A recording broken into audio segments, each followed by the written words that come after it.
hi everybody. Thanks so much for tuning into this video. This is Sonita and I am doing something unprecedented today. I've finally, after years of wanting to get this woman to sit down in an interview with me, I have actually reached out and made it happen. This is the amazing Leah Harper. She is literally, I think, one of the first ever Black women PhDs on YouTube. Documenting the journey. And she's here today to talk a little bit about what it's like to be in this PhD grind during COVID, what it means to be dissertating, writing, getting stuff done, and also trying to be a human at the same time. So thank you so much, Leah, for being here. Thank you for having me. Let's start with introducing you a little bit to people who may not know you, though I'm sure most people on my channel do know who you are. Just tell me a bit about your background and what actually motivated you to pursue a PhD. Yeah, so a little bit about me. So I went to Hampton University thinking that I was going to be a journalist. I really wanted to write for magazines. A professor introduced me to the Mellon Mays undergraduate fellowship program, and it completely changed my perspective. I realized that at my heart, at my core, I love teaching, I love mentorship. And then I also realized I really am more of an independent learner, aka I do not like to be sort of micromanaged. And so the PhD and the academic track seemed like it sort of met my personality and allowed me to be myself without feeling like I was sort of like, I don't know, without feeling like I had to put aside certain aspects of myself, the research, the teaching, the mentorship. I could bring them all together. So that's how I ended up going the PhD track, and yeah, that's how it happened. Cool. And what are you actually pursuing your PhD in, and what subject, and why did you choose that subject? Yeah, so I'm pursuing my PhD in Africana Studies, and I decided to choose that because it gave me an opportunity to do interdisciplinary work. Mm-hmm. I'm English background, so English bachelor's degree, English master's degree. And so Africana, when I came into it and I realized that the work I wanted to do was really ethnographic, I wanted to bring some historical analysis. I didn't want to stay kind of stuck in literary analysis. Mm-hmm. That's what brought me into Africana. And then, of course, an Afrocentric worldview and perspective in academia for me was very important. So that's what brought me in, because I could have did American studies and had a similar experience in terms of interdisciplinarity, but I really wanted, yeah. What year are you currently in your program? I'm in the 6th year of my program. All righty, you're getting there, almost there. That was me last year. So you are currently dissertating, correct? Yes, I am. All right, cool. And so for people in the audience who may not know what that means, because the open secret about PhD programs is most people have no idea what it actually is, what it means, different levels. And I don't think that it is well enough publicized, because I can admit myself, when I first decided to pursue a PhD, I wasn't even cognizant of the fact that there are these different levels. So you are ABD. So can you say a little bit about what ABD means and what it means to be dissertating? And I'm going to plug in my computer. Okay. So ABD just simply stands for all but dissertation, which means that you have completed all of the hurdles and the hoops and, comprehensive exams, language exams, whatever your program requires in order to get to the dissertation process. Now, I think for me, I thought about dissertating. I always thought, oh, I'm now sitting down and writing, but actually you're going into your field work, whatever that may look like for you. For some people, it's traveling somewhere and doing ethnographic research. That was part of my work. For some people, it's doing your deep dive into your literary analysis, if that's the way you're going. For some, going to the archives, if you are a history person. But you're spending time writing, but before you even get there, you have to really take a deep dive into your project, because, of course, the time up into that, you've been taking classes, right? And so you really probably haven't had time to go deeper into the project that you say you want to do. And even when you're writing a dissertation proposal, you're kind of given like a wish list of things you want to do. But then when you get to dissertating, you can kind of edit and see what you can actually accomplish, and then what probably you can't really accomplish. And so for me, that was the part of the process that until I got into it, I didn't fully understand. I knew I was going to do field work, but then I began to see like, okay, yeah, so the reality is this is what this looks like for me and what my writing will ultimately look like, right? So that's what that is. And I was because I don't know if I explained this on my channel anywhere else, but I was dissertating, meaning, as Leah said, ABD, for I think 2 years because, or maybe it was 3 years because I went to Paris for 2 years and then I came. So I was actually dissertating for 3 years. So I went to, no, that's not true. Y'all listen, just everybody needs to forgive me, okay? Like are we okay? I don't think, I'm not okay right now. I was dissertating for 2 years. And I was only supposed to be a year, but I just was really struggling to write and actually get things done. So I wasn't able to do that. But yes, it's once everything's all done and you just you gotta write. And that's actually, for me, that was one of the most difficult things. So my dissertation study was about the Afro-diasporic immigration that exists in France, and specifically the Black American Parisian community in Paris, France. And it was an ethnographic study. And it was basically ended up being about how France and living in France as an outsider and as an immigrant is more appealing in many ways to the Black American Parisian community because there are still these very present legacies of white supremacy and oppression that exist in both places, of course. And I don't want to get too deep into it, but that the United States feels uniquely oppressive to Black Americans. Can you tell folks a little bit about your dissertation? Yeah, so at the root of my dissertation, interested in inscription in the face of erasure. And what I mean by that is I'm interested in the ways in which Black folks in Washington, D.C. specifically still continue to curate and procure this Black space, right, in terms of cultural aestheticism, cultural production, despite gentrifying forces, despite capitalistic forces, despite white supremacist forces. And so when I'm thinking about my dissertation, I come at it from an ethnographic approach. I come at it from a literary approach. I come at it from a film critic approach. Okay, so I take all of these things and I say, how do we think about how a city where almost every book that you read talks about it as being dead in terms of Black space is actually still alive and well, right? And still living despite losing. And so I really center my work around what I call an aesthetics of loss, right? How do you continue to produce despite losing? So that's where my work is, and that's what it centers around. Oh, wow. That's so interesting. I imagine you haven't printed any, like, you used to have a website. I'm a longtime fan, okay? You had some writings, you had some of your writings up on your website, but there isn't anything about this anywhere online, right, that we could? It isn't. I've struggled with, and part of why I stopped talking about my PhD as much on YouTube, I struggled with not wanting to reveal too much around my dissertation just for intellectual property reasons and stories of people, putting things out there that they were really excited about and then finding those things replicated in other spaces. And so I'm very territorial. Protective, I got you. And so I've kind of stayed away from it. But if I can figure out a way to like share without sharing, or even in my mind, and this comes with the process of realizing what you can and can't do. In my mind, I was going to have a website to go along with this dissertation. But I have a 2-year-old. Okay. And so, some things you do, but yes, no, I haven't put it out anywhere. Okay.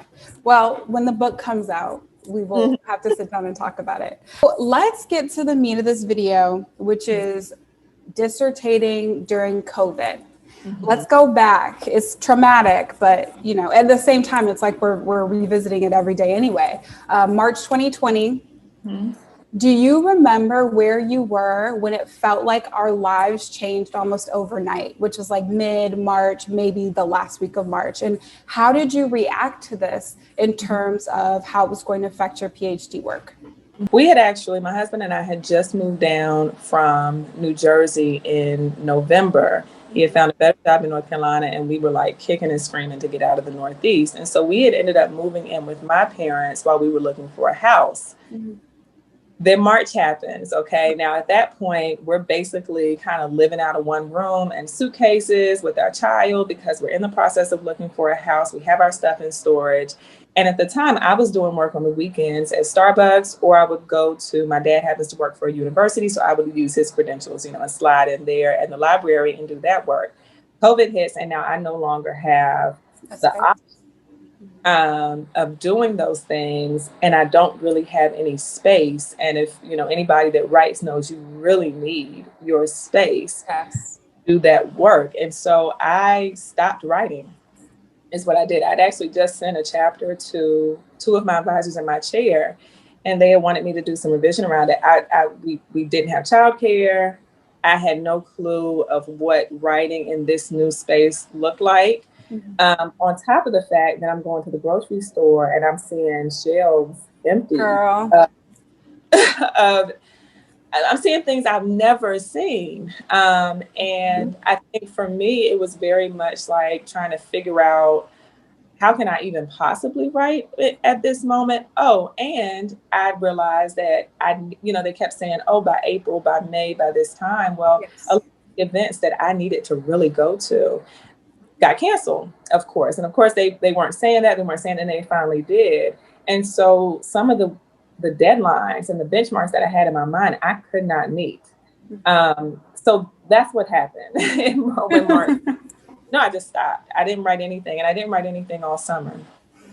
Wow. Yeah. And it was a total realignment for so many people. Obviously, it's going to be different depending on what your family situation is looking like. I was living alone in Philly at the time. I remember, like you said, going to the store. It was so wild. There was no cleaning supplies. There was no toilet. And I was lucky because I had some food stocked up and I actually had toilet paper and stuff like that. But I remember that abject fear and despair that I felt because at that time I was considering doing postdocs, and many universities were doing hiring freezes, canceling everything. And I remember thinking, am I going to get this virus and die? Right. Okay. Because the thing that people don't understand about ordering in all the time is it's expensive. And on a grad school stipend, you cannot always afford to, especially now the fees have gotten ridiculous with all of these different delivery services. So I was still going to CVS. I was still, walking, and I didn't have a car at the time and I didn't want to use Uber. So I wasn't stocking up all this stuff and bringing it back. So I was feeling all this panic and all this fear, and I was still expected to be able to finish by my date was June. So something that I did to be able to get through this was I called upon some friends that I had done or I made during this thing at Penn called the Dissertation Boot Camp. It's really incredible. If you have this resource at whatever school you're at, for people who are out there wondering how you're going to get through this, look it up, see if there are writing groups, because these two women and I, actually one is Sarah, she's been in one of my previous videos. She was in my cohort in sociology. We would make a pact to open up Zoom every single morning for even just like 2 hours and just write, just like have it open for that accountability to write. So that's how I managed to finish. Otherwise, I don't think that I would have been able to finish. So for you, you took that break, right? So when did you get back into writing? I got back into writing when we moved into our home. That was for me when I was able to find the space. And, part of which I suggest anybody do house hunting, certainly not during the pandemic, but in the middle of dissertation. But it changed our dynamic for what we were looking for in a house.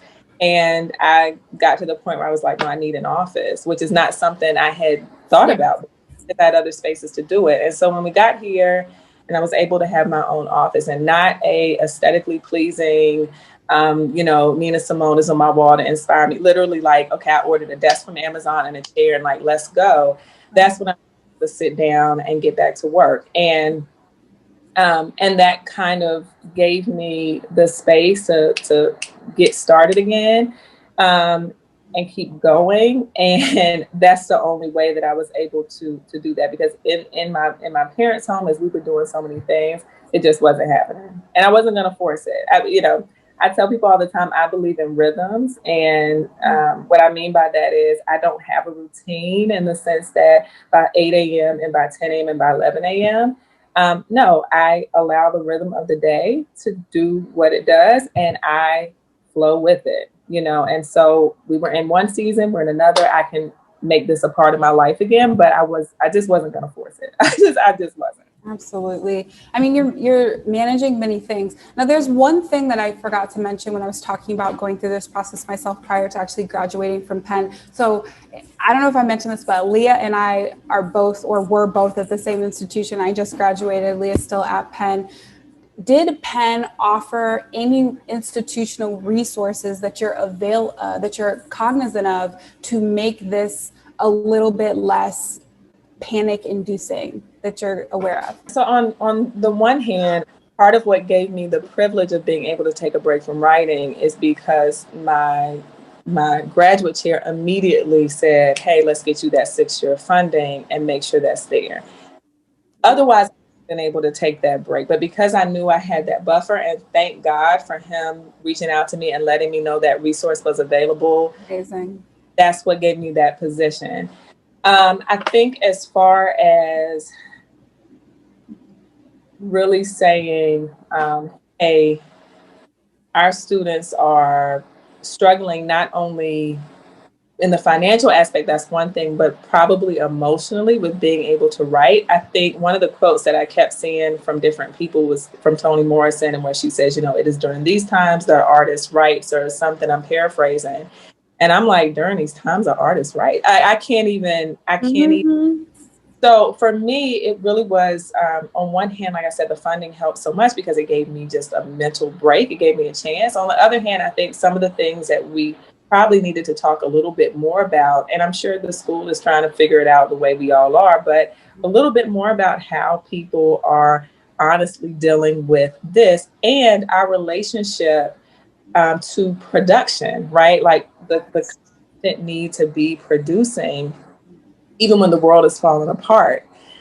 Because the reality is people are still going through things even within COVID, right? And so I remember I was talking to somebody and they were like, well, let's just thank God that we're not impacted in that way. Well, I wasn't willing to share how COVID was directly impacting my family at that time because, it's a professional conversation, but it was, right? And so I think there are assumptions sometimes made that there's a privilege there that like maybe it's not, because despite money, like health, right, and just the anxiety of, and it's just not there. And for me, really, it was about, I had to end up just telling I don't have childcare, so I don't have, my working hours are between 10 p.m. and 3 a.m. and the weekends. But other than that, my child gets my time and energy because we can watch Disney Plus some of the day. I'm not anti-Disney Plus or Amazon Prime, the little red tablet thing, but you can't do that all day, right? And so, so that was the ways that I think it was a little bit lacking and needed to be worked on. Thank you so much for bringing that up, because I was really struggling with mental health during this period. I had been dealing with health issues the previous winter, so just a couple months prior, and some had improved, but I was still feeling this huge weight of depression and anxiety because I just wasn't sure what I was going to do. And all these jobs were closed off to me. And I knew I didn't want to become a professor, but thank God I didn't want to become a professor because it looked like the only place I would have been able to be hired was in Kansas. No offense to people who live in Kansas, but I didn't want to live there. So yeah, I mean, mental health is a big part of it. I was able to have access to therapists. That was one thing that I do shout out to Penn for, is they made the therapist copay $10. I was able to get therapy in, but to be honest, and I exercised a little bit, but to be honest, I wasn't able to marshal a ton of resources for my self-care at that time. You're still in this. Can you talk a little bit about the things that you use to refill your cup or keep you just somewhat balanced? Yeah, so number one, I had to make the PhD a part of my life, but not my whole life. what I mean by that, that's going back to this idea of a rhythm and understanding that I have a full life outside of this. And I certainly am proud of the project I'm working on and am investing in it. But if the expectation, which I think sometimes it is in academia, that my entire consciousness will be consumed by this, that is not what will happen. No. I just, and so I have created this kind of what I call like my Zen time, my Zen space. I always tell people I have like file folders in my brain. Okay, like I have things to do in my home, right? Like my house needs to be cleaned. And then I have my child and then my relationship. I would like to maintain a healthy relationship, you know, that. And then I have the PhD and then I have whatever else. And when I get the time to get to those things, then we get to them. But creating a healthy balance. And I think for me, what I have started to do is really say, okay, realistically, when can I get work done where I'm not interrupted, where I can really focus? Realistically, that's at night. I'm a nighttime person anyway, so that's when I get work done. And then on the weekends, but I will not give you my whole weekend, right? Like you will not take my whole weekend. I will stop for champagne and chocolate. Like you will not. And so for me, that's been the biggest piece, not allowing, because I do feel that I got burnt out. I would say right after I made it to ABD, I had a 3-month-old. I was barely sleeping. And I just was tired. I didn't want to talk about a PhD with anybody. I didn't want anybody to ask me about a PhD. I didn't want to think about a PhD, so much so that I made it my business to start making my own household items. Like I just was like anything other. Right, right. So for me, I think if you're struggling with figuring out how to finish, yes, we have deadlines. Yes, we have to get things done. And when you need to get in a beast mode, get there. However, this is not your whole life. This is one part. My dad used to always say that, you know, listen, when I die, they're just going to they're going to take my nameplate, they're going to take it away, and they're going to put somebody else at death. And all of the productivity I did for this company, it means absolutely nothing outside of the growth of that company. And I feel the same way in this. Mm-hmm. I am not going to similar to you. Mm-hmm. I was going through anxiety to the point where I felt heaviness in my chest. I mean, I was feeling like I could not sleep, and I'm up reading the news all the time. And I'm like trying to keep track of it because what am I supposed to do next? Should I order this or should I not order this? And I literally was like, and then the anxiety on top of that of the PhD, which I'm feeling is this weight on my shoulders because I'm not writing and I feel anxious about not writing, right? Let me make sure I say the time off from not writing was not me just sitting like meditating and I'm so at one universe. I'm a pretty calm person, but that wasn't that. I was anxious. It felt like a weight. And so finding that space where I was like, no, we're going to find balance in this. I can't operate like this. It's not healthy. I'm going to get sick just off of me overthinking and trying to control and can't, you know, so that's for me where I came and said, this will not consume me. This will not take my mental health. This will not take my physical health. And I am going to live, and not whatever happens, but in my list of priorities, this is like number 5. Right. And so we're going to keep it there. And that's No, seriously, shout out to you because you are doing so much more. And that's why I really, really wanted to talk to you because many people have very complex lives that go beyond. I think the stereotypical image of a PhD is someone who's in their mid-20s, who is single, who's childless, and this is like their main thing that they can focus on. Meanwhile, I was those things and I still didn't want it to be my main thing. And so you did mention now, in terms of finding balance, you don't make this your number one thing. You have many things that you deal with, and you also write at night. Is that your routine since, let's say, 2021 has begun? Is it that you try to mother, be a wife, be at home, be a human being, and then write from, like you said, 10 to 3? Mm-hmm. How do you, okay, hold on. This is a huge question. How do you do 6, I'm not good at math, 5-hour writing sessions or whatever it is? So I say, let me make it realistic. When I say 10 to 3, I am not sitting and not 10 to 3. Okay. I am sitting for 30 minutes and doing the administrative, answering emails, sending out, you know, all stuff. I'm getting a bowl of ice cream, right? Okay. I'm coming back and I'm going through what I've already written and getting myself back into the, you see what I'm saying? Like, it's a phase for me. And the other thing that I realized was, but this is because I'm a night person. I know some people are morning people, so maybe that's more for them. But it's my chance to remind myself of why I love what I do. So like, I may put my music on, which right now I'm into like lo-fi hip hop. Okay, don't ask. So I put that on. Okay.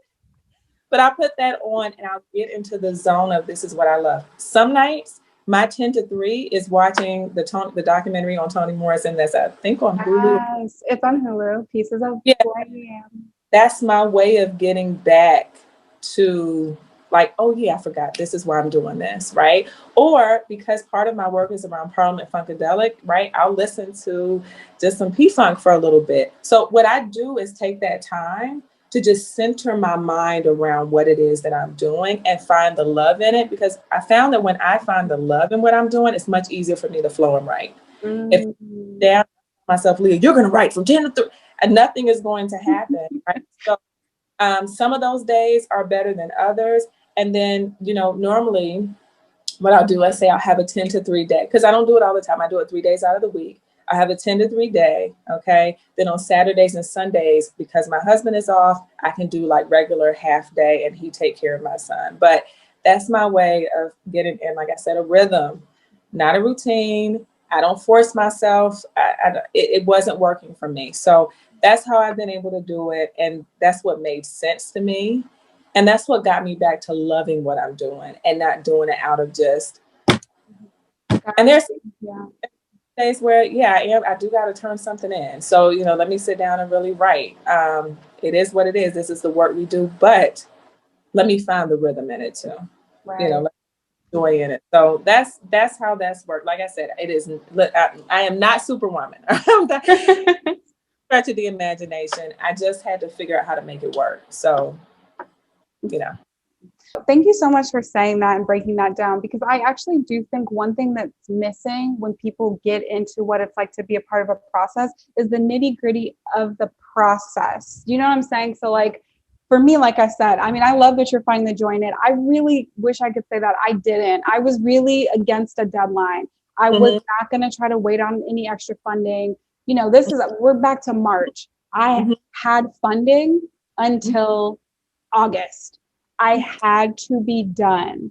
Right. That's where you're at. So for me, when I was with these amazing women, I was like, yo, so talking to my advisor, who's amazing, Dorothy Roberts, who's amazing. Okay, so chapter 2 is going to be to you by the end of this month. And then I would push it back a little bit. But basically with doing that, like I have to, in 2 hours of writing, I have to get 500 words done. Now, here's the thing. Every time it's not going to work that way. And the women who I wrote with know that, because I'm like the queen of distracting people. But slow and steady did win the race. So for me, it would be like, okay, just do this one paragraph. What's your thesis statement? What's your argument? Okay, that's the evidence. Just get one paragraph out in 30 minutes. Like when you do force yourself to sit down and write, do you have a style of writing? Like, do you free write? Do you, and like, don't edit? Do you go back and edit? Like, can you talk a little bit about your process? What I used to do was I would do a lot of going back and editing myself. And what I found was I never got past a page, right? Like, because I was going back to edit. Yeah. So what I did was I will write, then I will highlight the areas where I know I need to come back and fill in the gaps. I need to come back and I need to pull up a sheet from an interview or an audio that I didn't get to listen to so that I continue to move the conversation forward. And I also don't get stuck in, because I found myself getting stuck in, because I was doing ethnographic work. Okay, I don't want to over theorize before I get, and then it was like, no, Leah, you know what you're talking about. You've done this work. And then you'll come back and you'll edit. And like, I have a bad habit of I'll write myself into my thesis statement. So like I'll be writing and then at the very end, it's like, oh, that's what I'm saying. But instead of fighting myself on that, I just let myself go. And then at the end, I come back and bring that back up to the top. We rework it. I also got out of being scared to send my advisor the rough stuff. I was very judgment of sending this like kind of scratchy, thing. And he basically was like, just send it to me. One, to let me know you're doing something, right? But two, because it'll get you out of that perfectionism mindset. So for me, when I'm writing, it's a write, okay, go back, write, okay, go back, but let me keep going. And I find that I get more pages out that way. It flows that way. I'm not worried about, did I do the correct sentence structure here? Or did I say exactly this? Or I need a footnote here, highlight it, parentheses, footnote. Okay, and let's keep moving. And that's really helped me to continue the process without getting stuck. 2 questions. Do you use an outline? And just to respond, I did use an outline. That was like the only way I would have been able to get through it. And then also, how do you deal with citations? What citation app do you use? And I assume you don't do them while you're writing.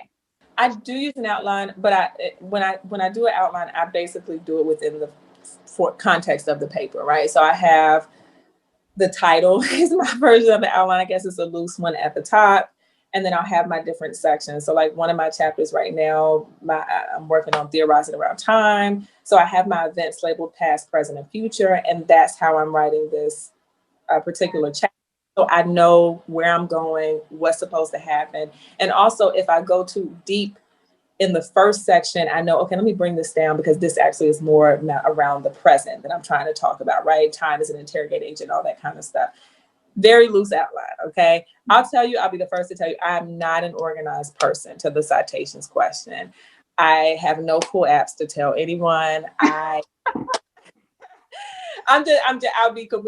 not organized. I literally just have everything on one page in Google Drive, and I just pull from it and go back and forth and pull from it. Because as I mentioned, I'm like organized chaos, okay? That's how it works. It's just what it is. And 2, because I don't have much room on my laptop. Like I really need to buy another computer, like a desktop.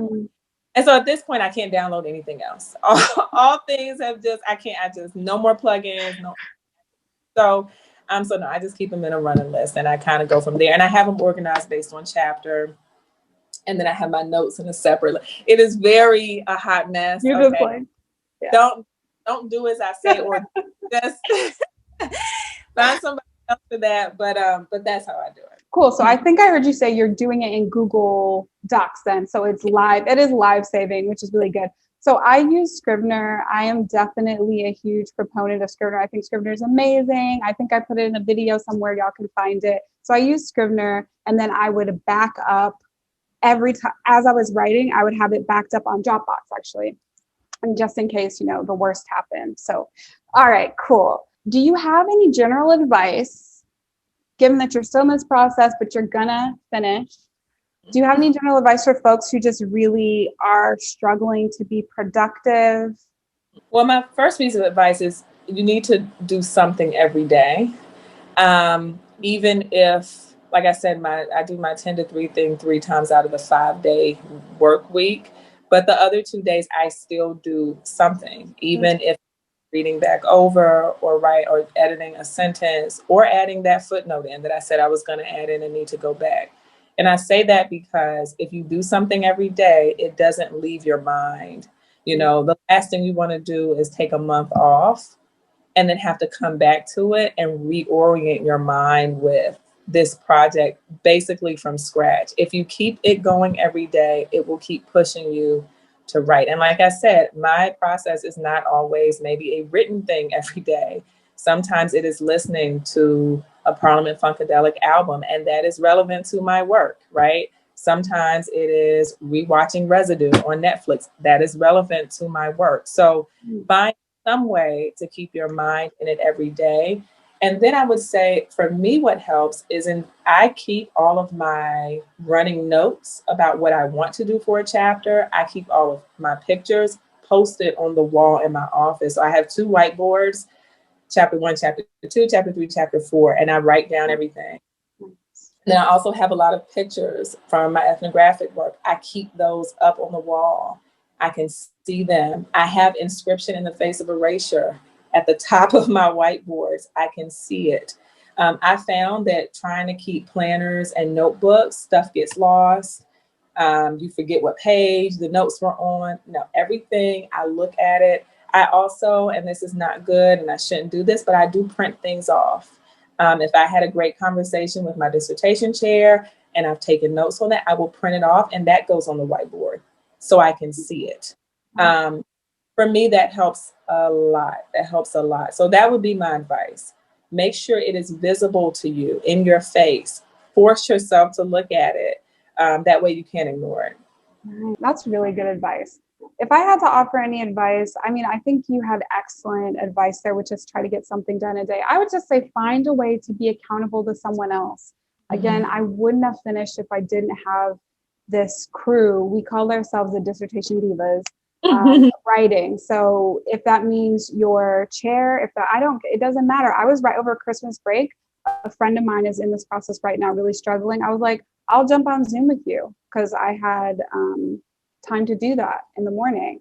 And so we would jump on for like 2 hours. And so find a way to be accountable to someone outside of yourself if you're struggling with that discipline. What has this time period taught you about yourself? Because with great struggle comes growth. It's inevitable to be able to survive, right? And you're someone who's deeply introspective and thoughtful and constantly trying to grow and become more. So what has this time taught you about yourself? Well, one, it forced me to not be as hard on myself. When you enter into this process, most of us are type A people, and very focused and driven and all of these things. And what this time taught me was to give myself a break and give myself some credit for what I have done. Stop and celebrate. You finished, even if it's the roughest draft of that second chapter. Cheers. Okay. Any chance for champagne, I take it, so that's the first thing that it taught me. It also, quite frankly, going back to what I said about priorities, taught me that the priority for me is my health, mental and physical first. And I have to tell you, I think I posted it somewhere, but we went through a miscarriage this past year, like in October. And it really, I was already kind of on this like centered, namaste, like, kind of thing. But going through that, definitely just, again, reminded me of the priorities and not to get myself stressed and anxious and worked up over things that ultimately don't mean much in the long scheme of things. And so for me, that's what it taught me. And then finally, I learned a lot about myself, even you asking that question about how I work. I forgot that once I had my son, I got so, I don't want to say consumed, but you're a mom, you're breastfeeding, your whole body becomes someone else's. And I forgot how much I enjoyed the process, the work, that was like my break, right? Like I forgot that part of myself because I'm a mom, and I'm giving. And so realizing that part of what I'm doing is pouring back into me, right? That's why I take the time to get a bowl of ice. Like this is my self-care time. Like I can think about things, besides tracing and getting our colors together in shapes, which that's a large part of my life and I love it, right? But getting back to me. So that's what this time really taught me was I cannot pour from an empty cup. I cannot. And so I have to figure out ways to recognize that, yeah, girl, you can't do it all. And if the laundry doesn't get done today, that's okay too. Like it's what it is. And so, yeah. Oh, I love that. That's so powerful. And I think that for people who've followed you for a long time, it's been a joy to see you go through these various stages of your life. Grad school is a wild time period. It's like, 5, 6, 7, maybe 8 years for people. That's a huge amount of growth and development. And I've watched you go from having a sickening bob. I remember that. Having the sickening bob, to being engaged, married, getting pregnant, having a baby, leaving Philly. I've watched this. And so to hear you are at this phase now, it just really fills me with a lot of pride because I know that it was hard won. It was really hard won. Well, thank you. I appreciate that so much.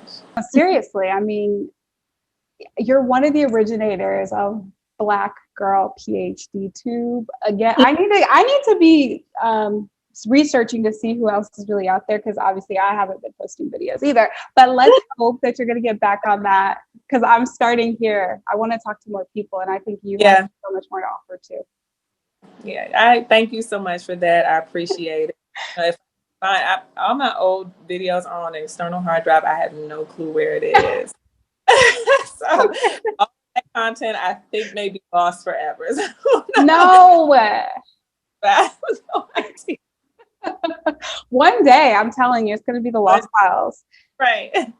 So let's get into a little quick, fun question and answer beyond academia and writing and all this stuff. And I'm calling it School Us. So school us on what was the best album in 2020?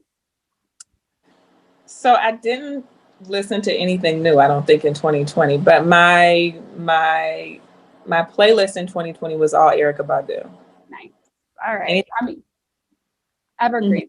Best TV show to binge in quarantine? Girlfriends. Nice. Best IG page that you follow for either productivity or lifestyle? So I actually don't follow any productivity or lifestyle pages. I find them to be a little unrealistic and annoying to me. But I do follow a page called Dear Mommy, and it's one of my good friends, and she talks a lot about, she has 2 children now, but she gives a lot of really great insight and motivation as someone who has written a book herself, but is also a stay-at-home mom and balances that. And so I love her page. Best way to unwind? Champagne and chocolate. Best form of self-care? Best form of self-care for me lately has been really taking care of my natural hair. I know a lot of people hate wash days, but for me, going natural was like a process, as I'm sure it is for everybody else. And I was a little late to the party, the natural hair community, but taking care of it has been really therapeutic for me. I've really, and I don't do a lot of products, but just really taking the time to just be in the shower, let myself massage my scalp. Like that is for me. Nice. And is there any best new scholarly work that people should check out, or even if it's a classic text, what should we check out? So there's this book I haven't ordered, but no. You know what? There's a cookbook. It's called Jubilee. And it is an amazing scholarly and providing obviously recipes, but it gives this great history of soul food throughout American history and really gives this kind of diasporic understanding of where our foods are coming from and just the innovation of Black cooks in this country. And I forgot what her name is, but I actually have read it as a book. That's how good it is. So it's a great book. It's called Jubilee. It will look beautiful in your kitchen. That's the book. Awesome. Thank you so much for schooling us. Now, finally, where can we find you on social media, on YouTube, on anywhere? My Instagram is Leah N. Harper. My YouTube page is back up. It is Leah Harper. I do a lot of homemaking and lifestyle content. And every once in a while, I'll say something deep. I throw it in there as we haul groceries and stuff like that. But yeah, that's where you can find me on social media. Awesome. Thank you so much for doing this. I really feel excited about hearing more about your dissertation. And I think a lot of people are going to take a lot from this. So thank you so much for taking the time, Leah. Thank you so much for having me. I really do appreciate it. It's so good seeing you. So nice to see you too. One day we'll see each other in real life again.